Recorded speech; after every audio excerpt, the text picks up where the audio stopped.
Hey, welcome everybody to the Fuel Pod tonight for episode 83. My Daytona. Jason, you might be a little young for that song, son. That was the Knack, right? My That was a Sharona. great song. Yes. Yep. Yeah. So anyway, we did have the And also, Rolex. there was a great Weird Al version of my Bologna.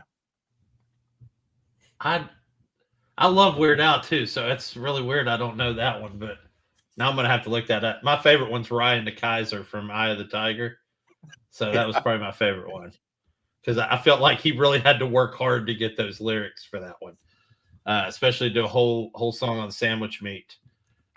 So something anyway, you're too young for, Jason.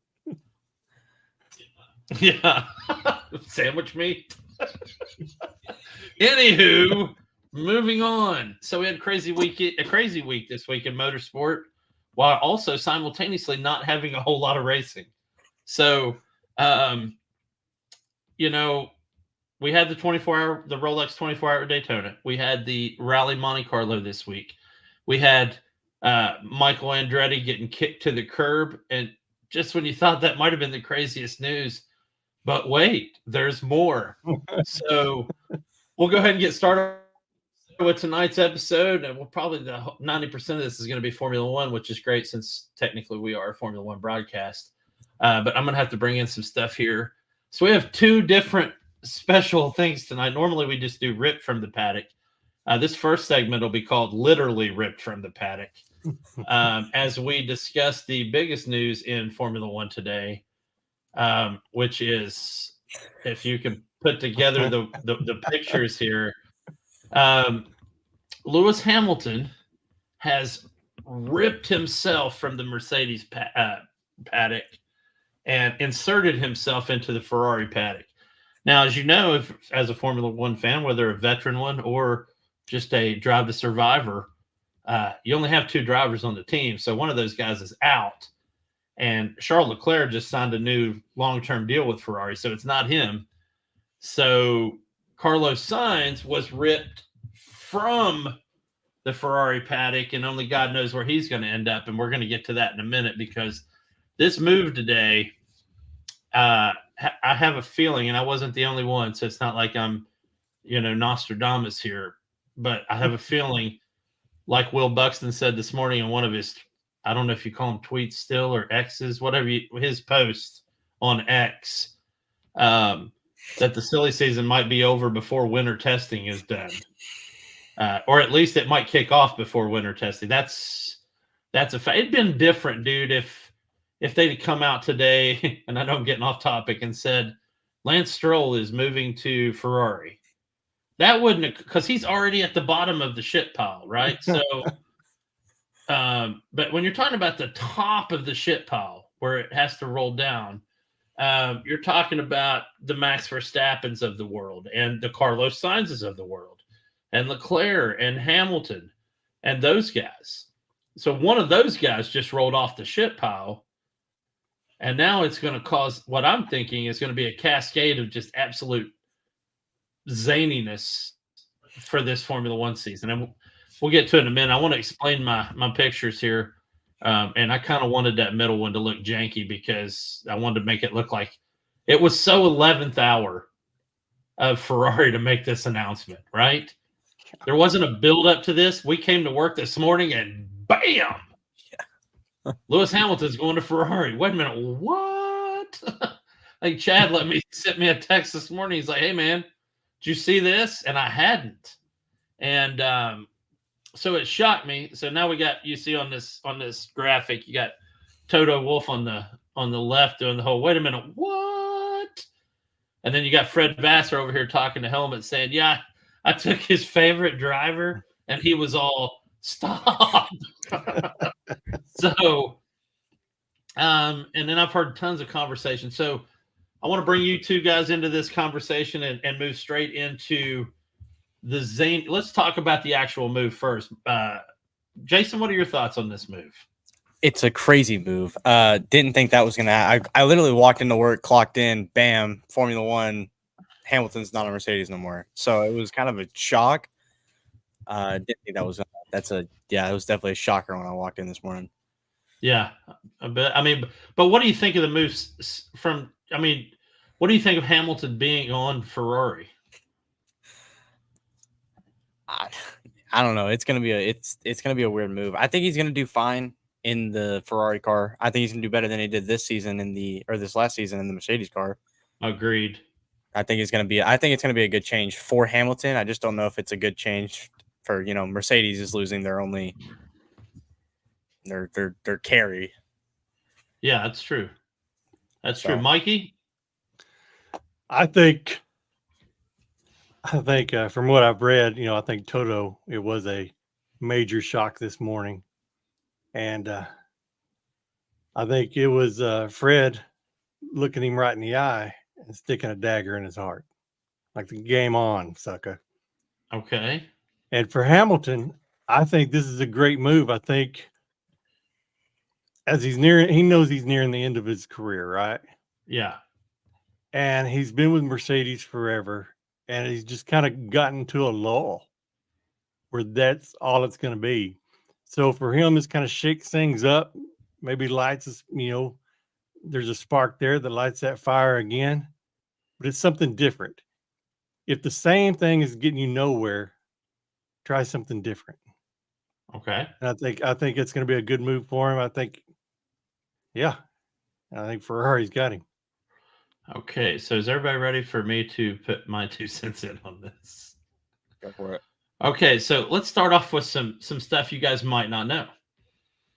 Lewis Hamilton, before he was the famous Formula One driver that he is, obviously came up through the ranks, Formula 3 and ART. And guess who his head dude was at ART? Fred Vassar. Fred Vassar. They have maintained a very close relationship. And guess who else worked for Fred Vassar at ART?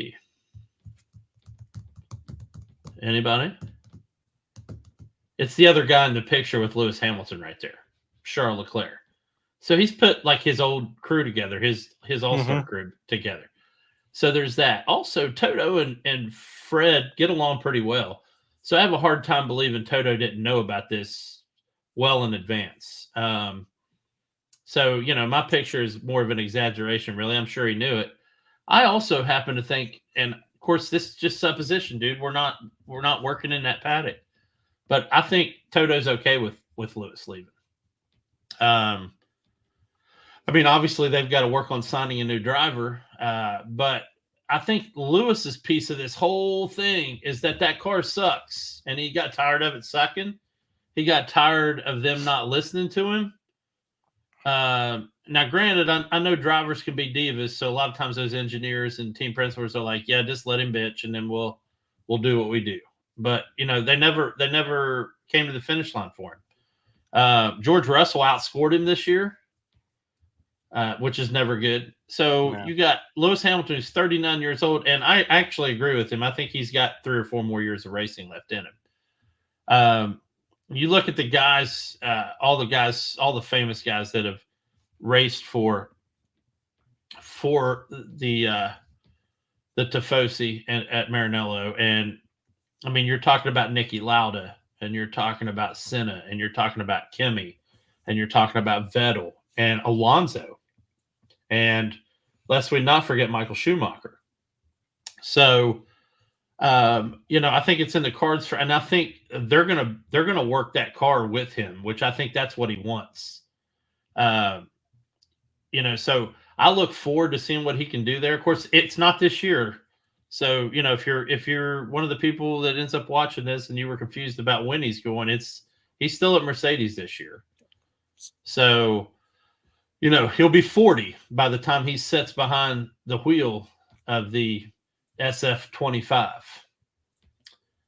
which, by the way, Ferrari announced the name of their car model as if they needed to. They name it SF for Scuderia Ferrari, and then whatever the year is every year, except for 2 years ago when they called it the SF75 because it was Ferrari's 75th anniversary. So they announced that today as the SF24. So, I think this is a good move all around, man. I thought I had a rant going, but to me, this move makes sense. where I definitely am going to have a rant is this is, in my opinion, going to cause silly season 2024. So let's see what we got here first. First, we have, like I said, anytime you disturb the shit pile from the top, it's going to get ugly because now you got some middle shits that want to get up to the top shits. And the bottom ones want to go to the middle. So people got to move somewhere.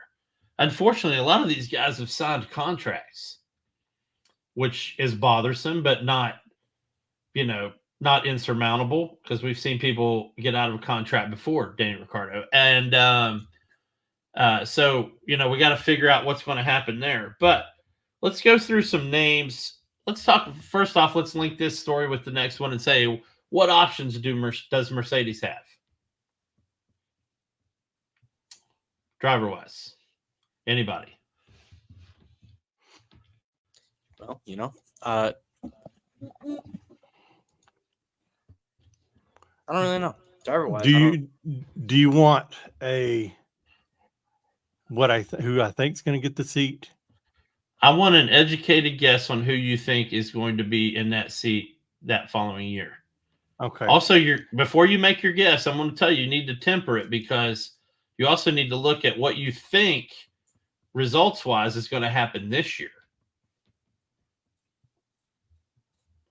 You want me to? I mean, I can go first. Yeah. Okay, so let's look at this year first. So I think Logan Sargent is going to get fired at the end of next year. Completely. And nobody's going to pick him up. I don't think Alex Albon is going to be racing for Williams after this year. Carlos Sainz is not going without a seat. Yeah. He was better than Charles Leclerc in pretty much every statistical category. I saw that laugh, Mikey. I know what you're trying to say there, but I'm telling you the truth. He was better in every statistical category. Oh yeah. So he has to get a seat. I don't think he's a Mercedes driver, but he's also not a Williams driver at all. And I say that because Alex Albon would make a perfect Mercedes driver. He's already in one. The Williams is a Mercedes, de facto Mercedes. So why not go to the works team and run second fiddle to George Russell? Or at least be billed as second fiddle to George Russell, and then he'll end up pissing George Russell off, and George Russell will be gone. Not pissing him off because of his attitude. He'll be pissing him off because I think he'll outperform him in that Mercedes once they get that car turned around. So now you've got a thing where I still don't think Lawrence Stroll is going to fire Lance Stroll because the absolutely perfect move would be to fire Lance Stroll and put Carlos Sainz in that seat. Yeah. Because it puts two students of the game, Alonso and Sainz, on the same team. It also puts, Alonso was Sainz's hero as a kid. So you got that going for that team too. I think they would get along very well. I don't know if that'll happen or not. I'm throwing some spitballs out here. But then we've got what I call the Lando problem. Lando just signed a new contract with McLaren. Do I think he would give it up in a heartbeat if he was offered a better seat somewhere? Yeah. But here's the thing. Is Mercedes a better seat for him? That's a good question. And then, all he's known is McLaren. Yeah, all he's known is McLaren. So, man, I don't know. I mean, you just brought up the $1 million question. Yeah, I don't think it would be Mercedes either. I think, it could be a lot of things. He could end up at Aston Martin. Yeah. This could get ugly. Alonso might retire. Then there's that. There is that. So Alonso retires. Sainz slides right into that seat with ease. Lawrence Stroll will be out because he's selling, maybe getting out of the game. I think he's only there for Lance now anyway. Lance could end up in WEC or GT or IMSA or anything. Yeah. And now you got a situation where I think you've got Sainz and Lando back together at Aston Martin. That'd be saw that'd that. be crazy. Yeah. Oh my. So, all right, that was my All 2 right. cents. You guys can Okay. go. All right. You ready? Yeah. Okay. So for the Mercedes seat that's open, Yeah. I'm with you. I think Alex Albon gets in Yeah. that seat. Yeah. And like you said, I think he smokes George Russell because the dude is fast. Yes. He's fast in that Williams. And Now, his composure is off the chain, man. now I've got a couple. I'll hit y'all with a theory before the show. I got one here for you for Mercedes. Okay. So I was reading that Ferrari's value went up $6 billion with the signing of Lewis Hamilton. I don't doubt that at all. Okay, 6 so billion is that's a big number. $6 billion Lewis Hamilton away has, from Mercedes. I don't know if it takes it away. Does it add value? And they'll probably come up with numbers that support what you're saying. Mercedes is less valuable today than they were yesterday. Lewis Hamilton is the most loved and, popular driver on the grid. Yeah. Worldwide, if you're talking worldwide, and Yeah. not just Yeah. for racing, for culture, for fashion, for hell, even for soccer, man, or Yeah. football. Sorry, but His goodwill yeah. work. Yeah, absolutely. Yeah, so Mercedes lost that. Mhm. How can we regain that? Who's All we? right. Mercedes? Okay. Yeah, right. Okay. They just signed a junior driver I brought up last week. And I think out of any of them on planet Earth, there's one girl that Oh, can here we drive go. Formula One today. Who is that? Dorian Penn. Nope. So, no, that's just a theory. Has nothing to do with her being a girl. I think look, there's other girls that are. That's okay. So, but doing something like that would recoup some of what was lost of Hamilton. Yeah. Anyway, that's not Albon's going to be in the seat. Okay. All right, so let's go to Carlos Sainz. Where's he going to be? I think I want to go back to the Dorian Penn situation because I like her a lot, and I like that whole team. But switching from a GT3 car or a GTE car or a GTD car, which are very similar, to an open seat F1 car without going through at least F2 is very tough. Yeah. That's got to be the hardest Yeah, thing to do I mean, like I said, Yeah. it was wild. I mean, right now she's in Saudi Arabia doing Formula 4. Yeah. And she drives everything. Yeah. She's like a female Jensen Button. Yeah, and she might be an absolute wonderkind, so it might be something she does do very well. But, I watched, and I never remember her name, and I feel bad. I know this is an insult to her, but the girl that did the road test for Aston Martin. Yeah. Never remember her name, and I hate that. I'm going to have to find that and look it up. So I'm sorry, whoever you are. But, man, just stellar line she ran during that test and competitive speed. Yeah. Yeah. So anyway, sorry, Jason, did you have anything? Crazy theory. Oh, do you want to hear about my signs? Where signs going to be? Yeah. Let's hear about it. Where's signs going to be? All right, this is going to be good. Signs is going to take the year off. All right. No, he's going to pull a Danny Rick. Listen. Oh, God. This is Disney. All right. Maybe XD. Disney. I'm getting 2 Disney movies out of this thing. Science takes the year off to run the car. I knew you were going to say that. To run his father's last Dakar alongside him into the sunset. Again, following Alonso as well, because Alonso did it, so he'll be able to say that. Yeah. Mm-hmm. So that's a Disney movie right there. Father, son, driving. They already made that. It was called Hidalgo with Viggo Mortensen.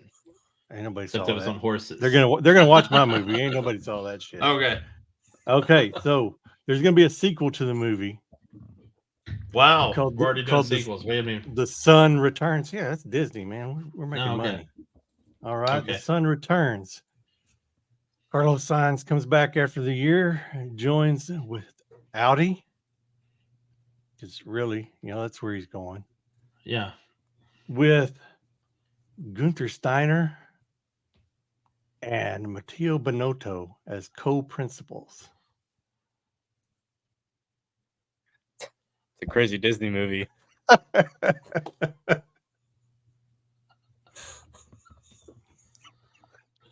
Sometimes I wish I could reach well other way through the screen and pass out. They're 10 full all hats. best friends. The Sun Returns. Okay. Wow. So if you're keeping sports, I'm going to get The Rock to play. I'm going to get The Rock to play Carlos with Sainz. That in the Holy Scriptures. We've got a 1-year sabbatical. We've got 2 Razzie winning Disney movies, and yeah. So Jason, who do you got? Yeah, I kind of I don't know how to follow that one up, but I'm kind of on agreement of the Albon going to the Mercedes car. Okay. He is fast in that Williams car. He's very quick. Yeah. I think it'll be a good match there. As Carlos Sainz, I think he'd be great in an Aston Martin. I just don't know. I mean, if Alonso retires, I think he fills that spot. But I don't know if Alonso's going to retire this year. I don't think it's going to happen. I think he's got 1 or 2 more seasons in him. Okay. So, but I do think Sargent's getting fired, and if that happens, Williams isn't even going to have a team at that point. So we're kind of toast there. I mean, I guess they could pull like Leah Block from the academy, put her up Or there. they'll have Nico Hulkenberg. Yeah, well, because he's pretty fed up at Haas. Yeah. So at least Williams showed signs of life this year as opposed to Haas's 1-lap Q3 qualifying car. So I saved this for the very end because I wanted to see if either one of you brought it up. Nobody did. So, my theory was that all of our theories was that he goes to, that Albon goes to Mercedes. But here's the other thing, and I'm going to go 10 full hat for a minute. Checo Perez is going to be fired from Red Bull by the 5th race. 100%. Wow. Which puts Daniel Ricciardo in the Red Bull. Back in the Red Bull car. This season might be a crazy Drive to Survive season. Which opens up. Okay, so it opens up an AlphaTauri seat.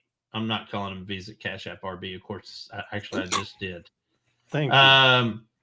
Checo will get picked up by somebody because somebody's going to tell him, hey, we don't have the crazy, stupid expectations that Red Bull has. We just need you to come in here and drive and get points. So Checo will end up probably at Williams and or Haas, or he'll retire because he's also old. Yeah. So it'll be one of those 3 things as well. So by the time we get to the start of next season, we'll have Danny and Max back together at Red Bull. Mm-hmm. We could potentially have Lando and Carlos together at Aston Martin, assuming Alonso retires. If not, I think we'll have Alonso and Sainz together at Aston Martin. We'll have George Russell and Alex Albon behind the seat of a Mercedes, or behind the wheel of a Mercedes. We will have Charles Leclerc and Lewis Hamilton behind the wheel of a Ferrari, and only God knows what. And now, also, if Lando leaves, by the way, that opens the seat at McLaren. Yeah, which I have no idea who could fill that McLaren seat. Now, I will tell you this, both of you, this is where we could potentially see the first woman driver in F1, because McLaren seems more open to it than any other team on the grid.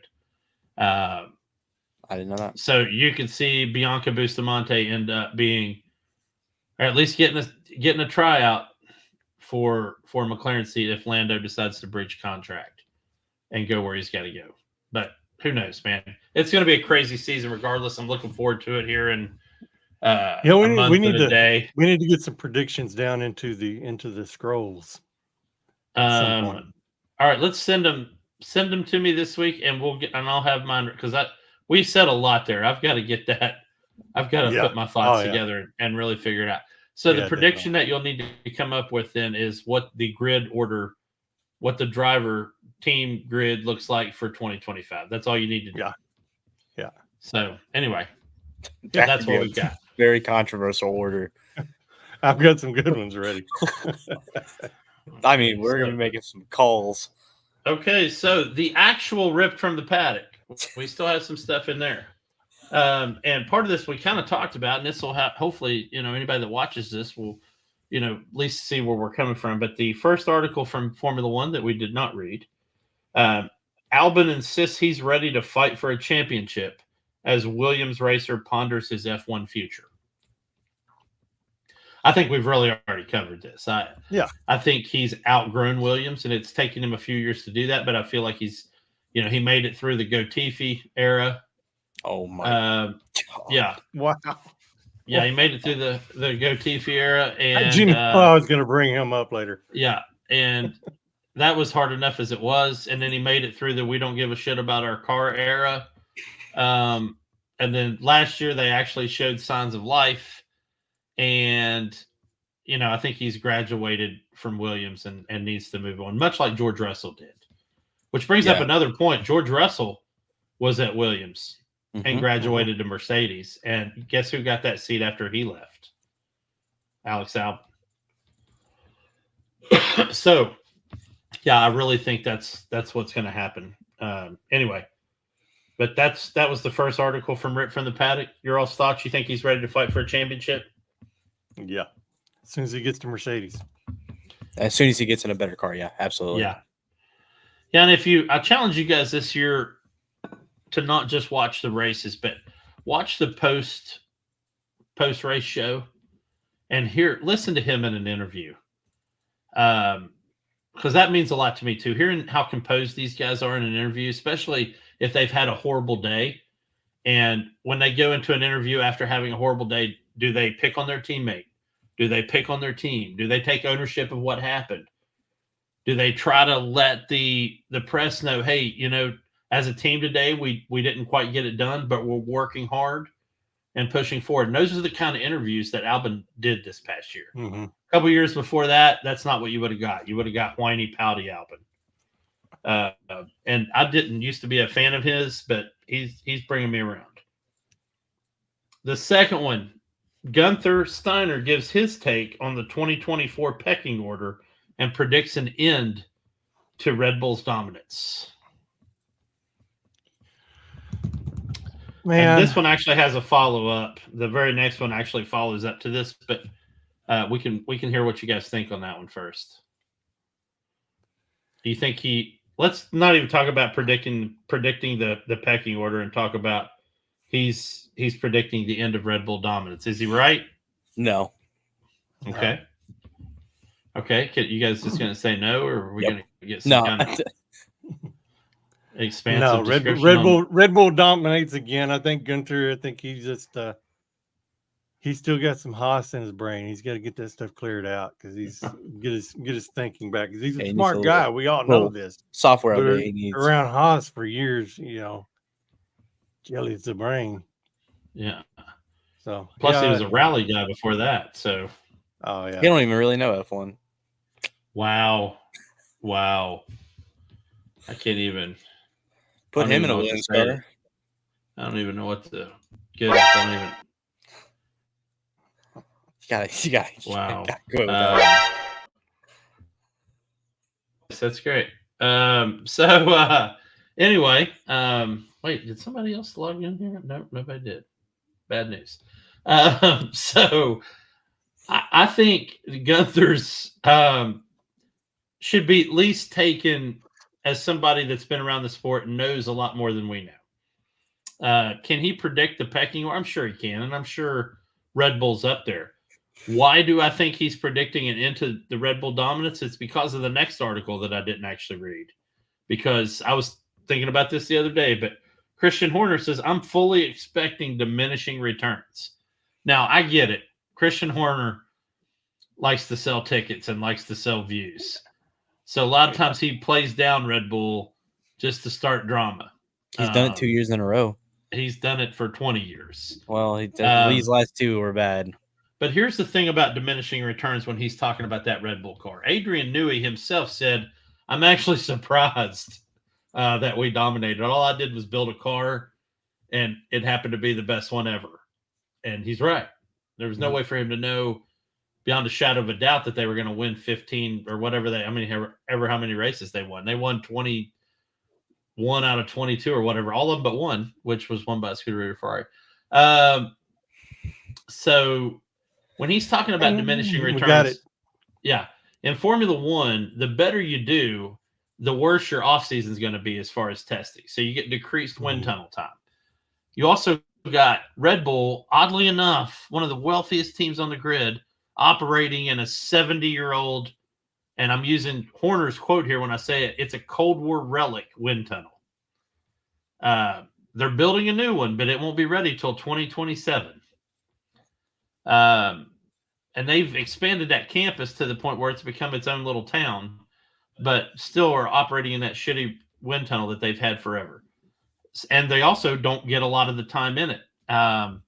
So you've got that. You've also got the point, and Mike, I know where you know what I'm talking about, even from just regular work life. When you've got a product that reaches a certain level where you can't really make it better, eventually your competitors will catch up. And even if they copy it, they're going to catch up. And so you've got this situation where Red Bull's here and everybody was here, and the top of the ceiling is here. So now Red Bull can only move this far. But those other teams can just keep incrementally chewing away at them like McLaren did. Chewing away at them until they're also, everybody's here. Now, like I said, I said this a few weeks ago, I think we're going to see 20 RB19s on the grid this year. So our Red Bull is going to be on the podium every week. But you know, I think Horner's right, and I think it's a smart move to say that out loud. That, you know, you can't expect this when all the other teams are going to be close to where we are. So your all's thoughts. Hey, so haven't read the article, right? Yeah. I'm fully expecting diminishing returns. What if he's talking about Checo Perez? I don't think he is. I'll get to that in a minute. Go ahead. You can say that if you want. It's your two cents. That'd be a heck of a shot. Because I did read an article on Checo Perez. I was going to add it to Rip from the Paddock, and then I accidentally read the article. So, yeah. Sucks when you do that, huh? Yeah. You said by race 5. Maybe Yeah. this was the first. Just go ahead and let you know. Well, You're outta in here. the Checo article, I will tell you this so that you'll have all the information making your opinion. But he said, listen, we're open to whatever as far as driver lineup goes. And he goes, we've got talent everywhere. And of course they do. And he goes, we've got a lineup of drivers from outside the Red Bull, family that we could bring in. So he said, this is what he said. It's literally Checo's seat to lose. So take that for what you want. All right. It's a theory. Yeah. Jason? Theories will be theories. Red Bull's not, they're just gonna be top. Red Bull's gonna be top. Whether all these people take and make all their cars RB19s, it's the Red Bull cars are gonna be on top the whole season. It is what it is. They built a great car and they're just going with it. Even if everybody gets put into an RB19, they're not gonna know how to control it for the first 6-7 races. Well, you think it's more not being able to control it or not being comfortable behind the wheel with it yet? A little bit of both. Okay. That's a fair point. A little bit of both. So here's a unique stat for you before we move on. They did, I guess, Red Bull finance team determined that Red Bull's Formula One team moved 350 million cans of Red Bull this year. Just the Formula One team, which is more than the other top 9 countries that sell Red Bull. So part of me wonders if a lot of that wasn't drank by the team. Yeah. I mean, when I see a 1.8 second pit stop, I'm like, them dudes got wings. So they ain't got a motor. That's where all the weight is. The weight's gone. Yeah. There's no motor in that thing. It's just Max up there, Fred Flintstone in the thing. Or they've discovered how to use their energy drink as fuel. One or the other. They'd have a lot of fuel. It's like hot tub time machine all over again. This is Chernobyl. So anyway, and then last but not least, which would have made our top news tonight for Formula One, had it not been for Lewis Hamilton and Ferrari. Not that I mind Ferrari being in the news, but Michael Andretti, son of, I think, 2-time or 3-time champion Mario Andretti, who is one of the most successful race business owners on the planet, with so many winners in so many categories at Le Mans, at IMSA, at IndyCar, everywhere, has been trying to get a bid to be the 11th team on the grid in Formula One for years. And he was formally shut down this week. And there was a laundry list of reasons. There were 2 that were towards the top. One of them was that he wasn't going to have, and this is according to Formula One, he wasn't going to have a competitive power unit right out of the box. So that they would have just been, rolling in 11th for the first couple of years. I don't think that's true. No. At all. I think one of the biggest reasons is the other Formula One team principal saying he's just going to dilute the money that we get for us being up there and winning. And that is very true. The money will be further diluted unless they can, spend more of it on that or add more money to that pool. And I think the other piece, and it was unsaid, is some of the remarks that Andretti made about Formula One the first time they turned him down. And he basically lit them up. He got hot under the collar, as most Andrettis do, and lit them up. So I think that has a lot to do with it too. So what are your guys' thoughts on either Andretti or an 11th team on the grid? Hey, so with Andretti himself, the person, I think I remember you mentioning that he's got heat with the rest of motorsports. Yeah. And, I don't know what all that's about, but some of that plays into it. Now, when it comes to the whole, don't think you'll have the power to compete, that's a bunch of crap. I know full well what that Cadillac can do. Yeah. I think it was. Do you think it was more of a personal thing? Or do you think I do. With the I heat of the 10 teams saying, no, we don't want another team. I think I think it was a combination platter. So I don't think they're ready to have 2 US-based teams, for one. I don't think his comments helped him out any. And I'm sure his PR department told him that and said, hey, man, you're not helping us out here. You're not giving us much to stand on. And then, but I think in any business, the profitability for everybody involved is going to be a key component of that. Now, what they did tell him was that if he came in as a works team, as Cadillac, they would gladly welcome a Cadillac works team, so that the other teams this would help defray that money delusion, is if Cadillac said, hey, we're offering our power unit to any other team on the grid that's not a works team. So McLaren could run with a Cadillac, which, by the way, Zach Brown and Andretti get along great, business partners on multiple ventures. Haas could run Cadillac, and probably I would think, as the other US-based team, they might do it just from a save money standpoint, since both teams would be located in the US. And then any other works team, I mean, they're not going to do it, but Red Bull could do it. They're not a works team. They're not going to do it because they're with Ford now. So any non-works team, but Cadillac, this is the problem that I think Formula One had with it, as far as another reason, is that they're not coming in as a works team. They're coming in as Andretti Racing. Mm-hmm.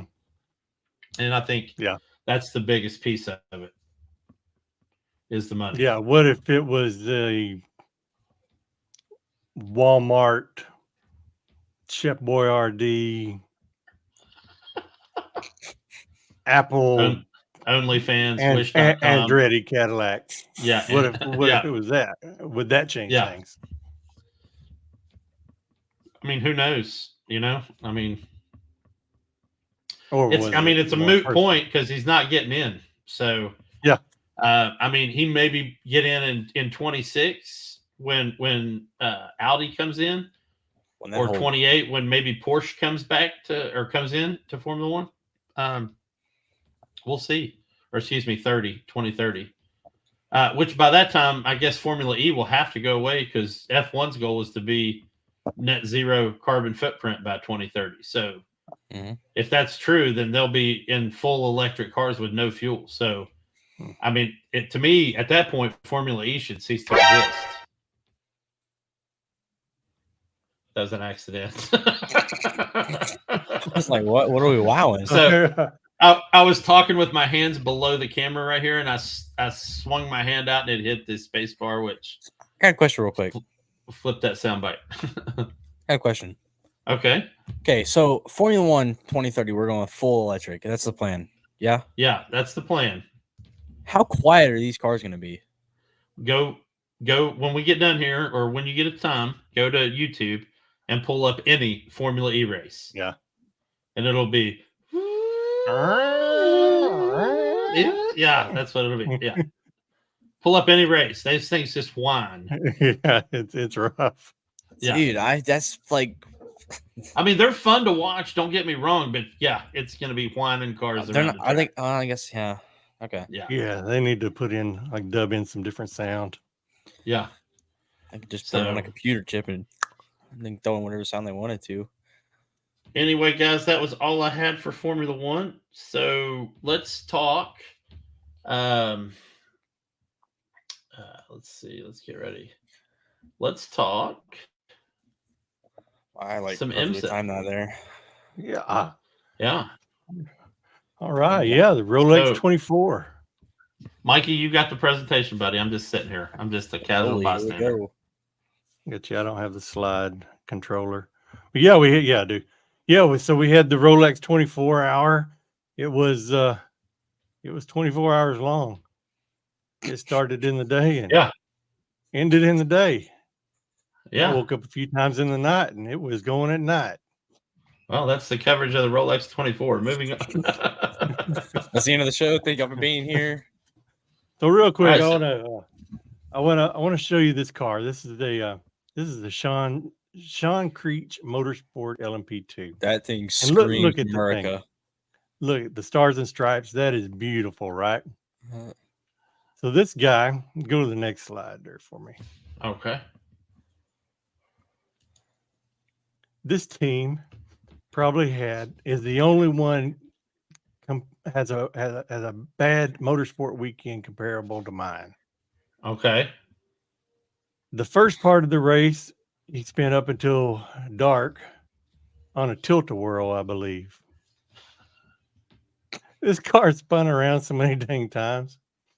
Then Man, I going know to I the night, saw before they even made it to the night, I think I saw 5 full course cautions. yeah, for people wrecks. were tweeting everywhere. It was him. Yeah. It was that guy. Yeah, that's why I Okay. said, is Latifi driving? No, he was not out Yeah, there. people were tweeting like, get out of there. Anyway, they go into the night and half his car falls off.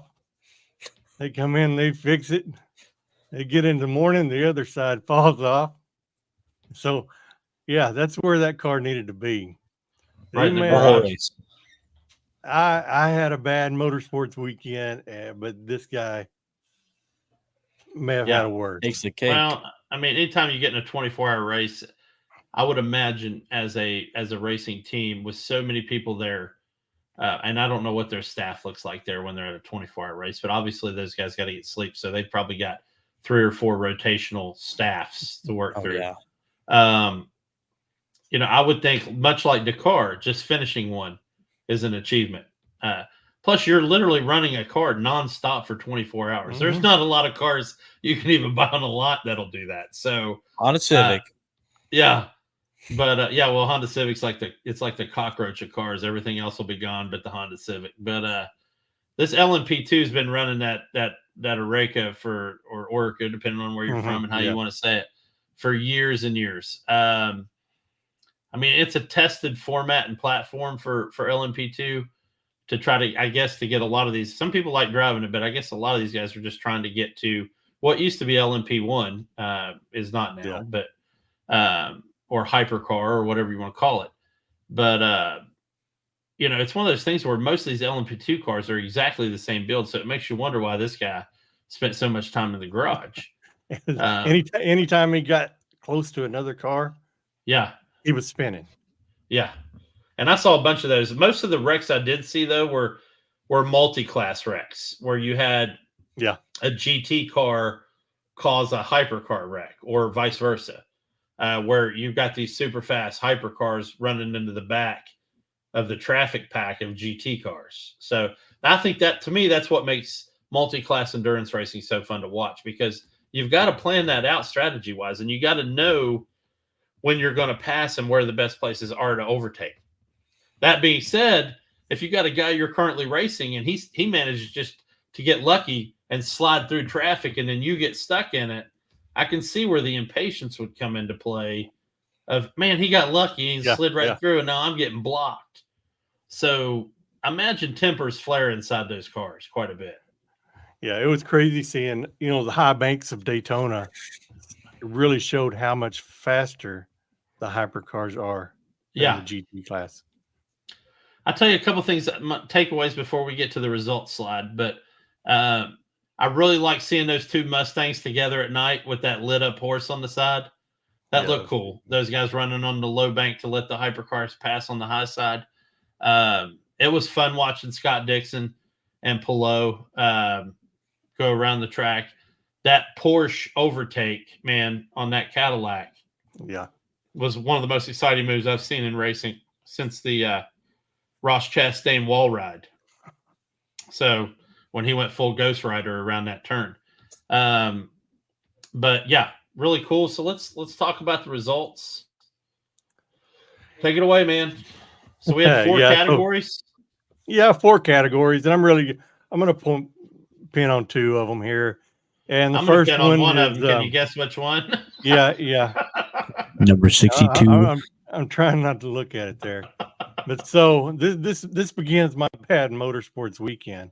Okay. So this is the winner, the Penske Porsche, not the Ganassi Cadillac that I picked to win.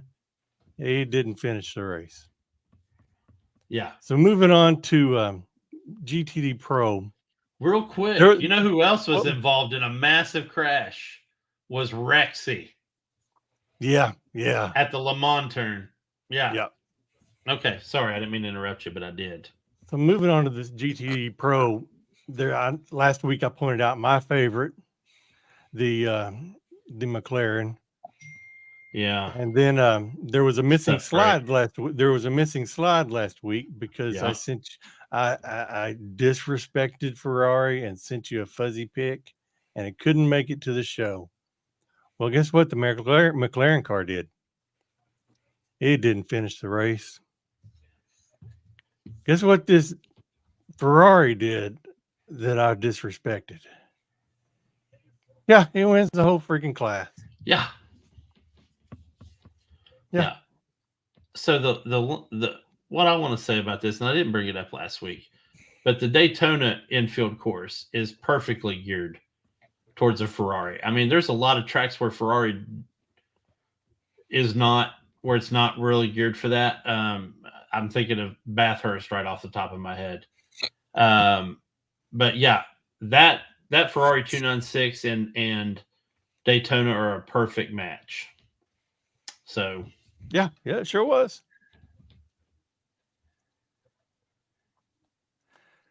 And that's really all I've got for the Rolex 24.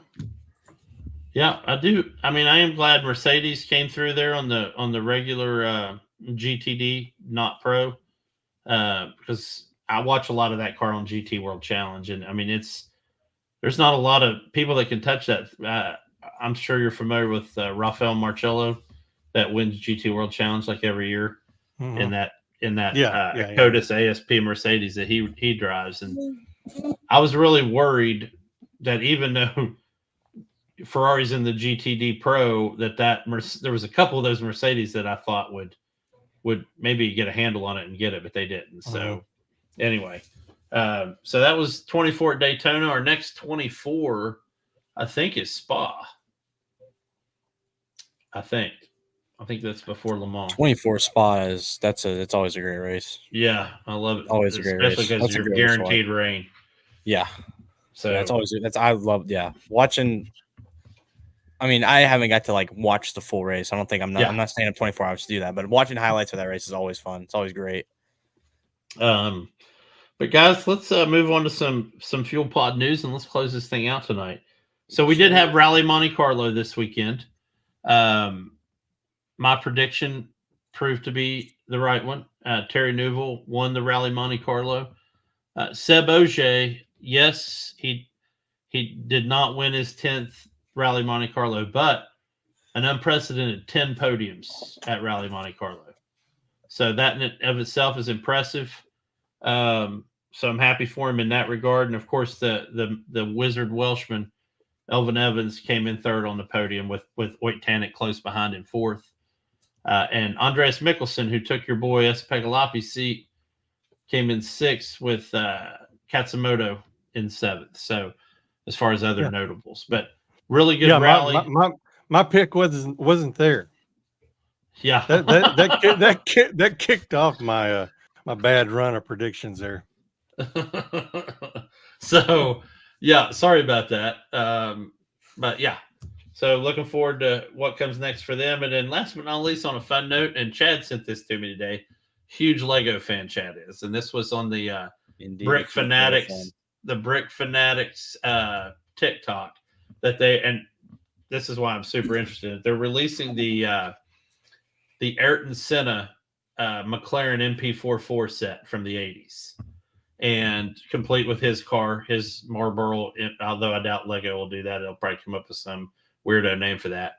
They'll probably just put McLaren on it instead of Marlboro. But that car, if you don't know anything about the McLaren MP44, probably before the RB19, that was the most dominant car for a season in F1. So look it up. They won every race except one. And I'm pretty sure the one they didn't win, it was because they had a substitute driver behind the wheel, or they would have won all 16 that year. They did win 15 out of 16 that year in that car. That car, like, people thought they were cheating. I mean, it was. So when you get a chance, look up the McLaren MP44, beast of an F1 car. So anyway, I think it's cool that they're coming up with a set for that this year. It looks like it's coming out on March 1st, and it'll retail for $79.99. So hopefully Wally gets it in. Who knows? If not, you'll have to order it on Amazon or wait for the knockoff version on Temu. So anyway, guys, that's all I got tonight. Looking forward to hearing the fallout from the Hamilton Ferrari move next week. And I'm sure there'll be a lot of groups out there that have the same predictions we made tonight and seeing what they come up with. But anyway, that's all I got, guys. You guys got anything? That's it, man.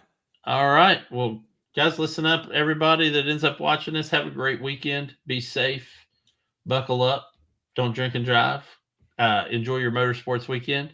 And we will catch you guys next week with episode 84. Yes, sir. Yes, sir.